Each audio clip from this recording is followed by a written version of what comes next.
கன்சிஸ்டன்சினாவே ரொம்ப கஷ்டம். அது எப்படி ஒரு விஷயத்த ஒரே மாதிரி டெய்லி பண்ண முடியும்? இதெல்லாம் சொல்லி நம்ம கன்சிஸ்டன்சிக்கு ஒரு தப்பான இமேஜ் கிரியேட் பண்ணி வச்சிருக்கோம். ஆனா உண்மைதான் என்ன? கன்சிஸ்டன்சிங்கிறது நம்ம லைஃபோட ரொம்ப பெரிய ஸ்ட்ரகிள் கிடையவே கிடையாது. கன்சிஸ்டன்சியை பத்தி நம்ம தான் தப்பா புரிஞ்சு வச்சிருக்கோம். அங்க இருந்து தான் ப்ராப்ளமும் ஸ்டார்ட் ஆகுது. First thing, the real meaning of consistency. கன்சிஸ்டன்சிங்கிற ஒரு விஷயத்துக்கு டெய்லி ரொம்ப பெரிய எஃபர்ட் போடணும்னு நினைச்சிட்டு இருந்தீங்கன்னா கிடையவே கிடையாது. ஒரு 30 minutes study, 10 minutes work out, 15 minutes reading, ஒரு 5 minutes பிளானிங், இது எல்லாம் தான் கன்சிஸ்டன்சி.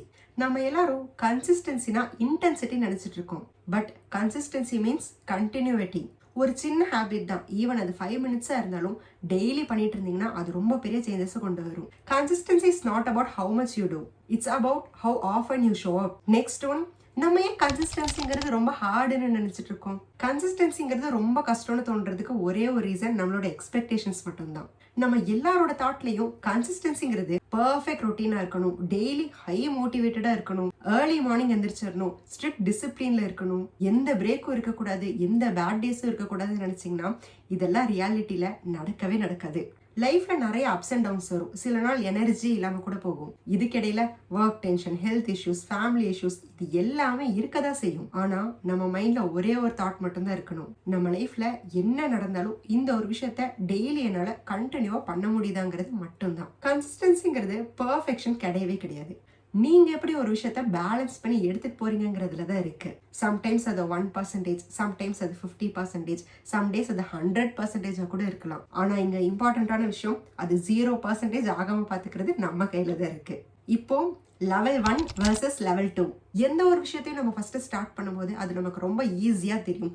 பிகாஸ் அந்த டைம்ல நம்ம கிட்ட மோட்டிவேஷனுங்கிறது ரொம்ப ஜாஸ்தியாவே இருக்கும். ஃபார் எக்ஸாம்பிள்கே எடுத்துக்கிட்டீங்கன்னா, new notebook, new gym membership, new diet plan, new goals அப்படின்னு சொல்லிட்டு ஏகப்பட்ட விஷயம் இருக்கும். நியூ இயர் வேற வரப்போகுது. நீங்களும் இந்த மாதிரி ஏதாவது எடுத்து வச்சிருப்பீங்க, கண்டிப்பா கமெண்ட்ல சொல்லுங்க. இனிஷியல் ஸ்டேஜ்ல எனர்ஜிங்கிறது ரொம்ப பீக்ல இருக்கும். ஆனா ஒரு 10-20 டேஸ் போனதுக்கு அப்புறம் லைஃபோட ருட்டீனுங்கிறது திரும்ப ஸ்டார்ட் ஆக ஆரம்பிக்கும். அந்த டைம்ல எனர்ஜி டிராப் ஆகும், எக்ஸைட்மெண்ட் டிராப் ஆகும், ஈவன் மோட்டிவேஷன்ஸ் கூட டிராப் ஆகிறதுக்கு நிறைய சான்சஸ் இருக்கு.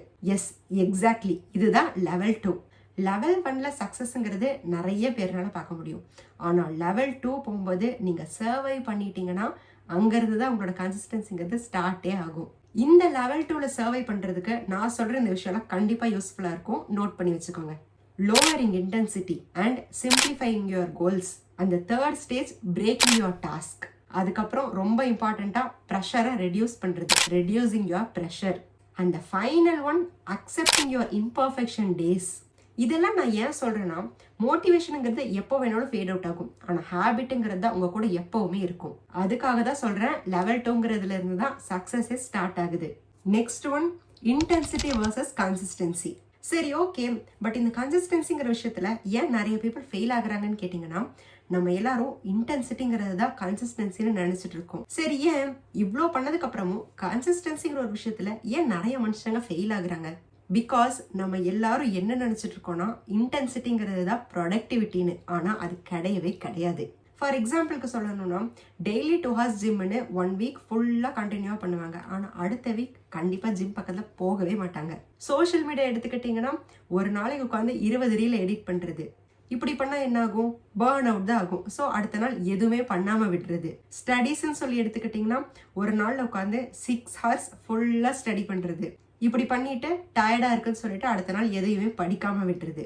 ரொம்ப இம்பார்ட்டண்டா, டயட் பிளானர்ஸ் 1 week ஃபுல்லா ஸ்ட்ரிக்ட் டயட்டை ஃபாலோ பண்ணிட்டு அதுல தகட்டி போய் அடுத்த வீக்ல இருந்து எனக்கு டயட்டே வேணாண்டான்னு சொல்லிட்டு ஓடி போயிடுறது. Intensity gives instant pride, but consistency gives permanent progress.